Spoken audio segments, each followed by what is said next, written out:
objective and subjective feedback to our hitters to tell them whether they're doing well or whether they can have an opportunity to improve.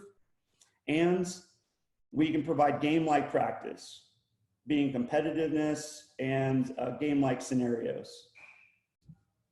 So to go through what an internal and external focus is, an internal focus is focused on the movement. So I'm focusing on what my hands are doing, or what my hips are doing, or what my feet are doing, or what my shoulders are doing. That's an internal focus, and that's focus on the body, okay?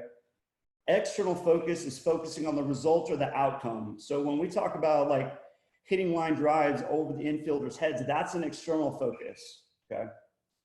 So when you have a player that they focus their attention on their muscles, their movement, what we can do with an internal focus is develop feel with hitters. I want you to feel what loading into your shoulder or loading into your hip or loading into the ground feels like. That's something that a player can immediately identify with, and that can really help them to kind of make connections to better movement. The detriment of internal focus is that they start to consciously control their movement. It becomes slower and less efficient. If you try to tell yourself how to walk, like I'm just gonna walk forward, and you actually talk through movements, you'll find that you're like, okay, left arm forward, right foot forward, like you don't know how to walk because you're trying to consciously control your movements instead of just focusing on moving forward. And that's what happens when we teach hitting from a focus on movements. We are like, okay, first thing I want you to do is I want you to load. So they slide back. And then I want you to get your hands back. And then I want you to step. And then I want you to turn your hips. And then I want you to swing the bat.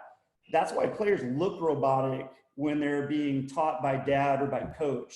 And it doesn't look fluid, and it doesn't look smooth, and it doesn't look athletic, because we are teaching it in a, here is a 1, 2, 3, 4 hit type of pattern that doesn't follow the basic rules of locomotion.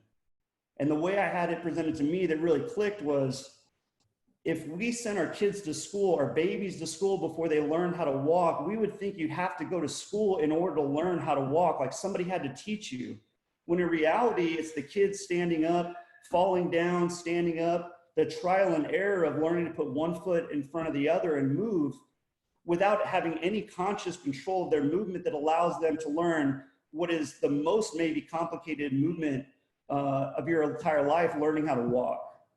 And if you've ever had anybody that's lost the ability to walk, maybe they had an accident, you realize how difficult it is for them to kind of get that feeling, even consciously knowing how to do it.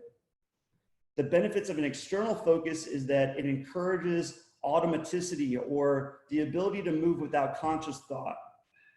So we want to make sure that when we're thinking about doing this, that we're trying to create as efficient movements and technique as possible. And the way to do that is to have a player focus externally on the outcome rather than internally on the movement of their body.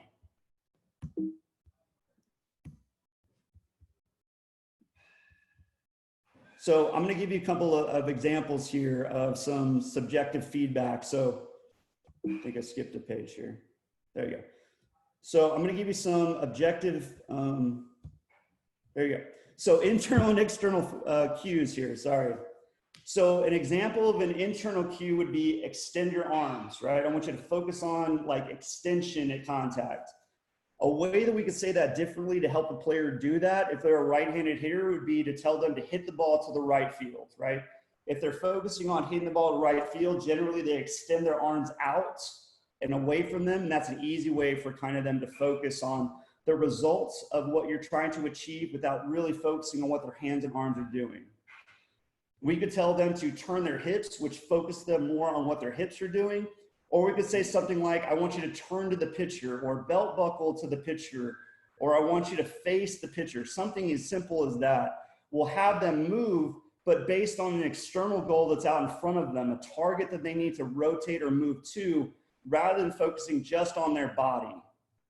And another one that we find is really common is keep your weight back. And one way that we could say that differently is to hold the ground. And when you say that to a player, what they'll feel like is they just want to keep their back foot rooted into the floor as they stride forward as long as possible. keeping your weight back can have a really negative connotation where you have players that don't ever weight shift forward and then they just kind of spin on their back foot, they fall back. But if you tell them to step forward and hold the ground while they do it, sometimes they'll shift their weight and land in a much better balanced position. So I just wanted to give you guys a couple of cues that you guys could use, and feel free to think of really anything that focuses them on outside of the body. And the easiest way to do that is where's your goal? Where are you trying to hit the ball? We as coaches are very comfortable saying left field, right field, especially when it's a right-hand hitter, you hit the ball oppo. We generally aren't comfortable teaching them to hit the ball, like focusing on hitting the ball up in the air or down on the ground. But that's the easiest way to change swing path. If they're steep like this, I would want them to think about hitting the ball in the air so it gets them to naturally start to feel like they can create an uphill stroke. If they're steep and they're swinging really uppercut like this, I may tell them that I want them to hit the ball on the ground. I may want them to hit the ball low, and that's an external goal that will change their swing path. We just have to make sure that we don't have the same swing cue and same swing goal for every single player. So the second thing that we focus on from a development standpoint is giving subjective and objective feedback to the player, okay? And what subjective feedback is, it's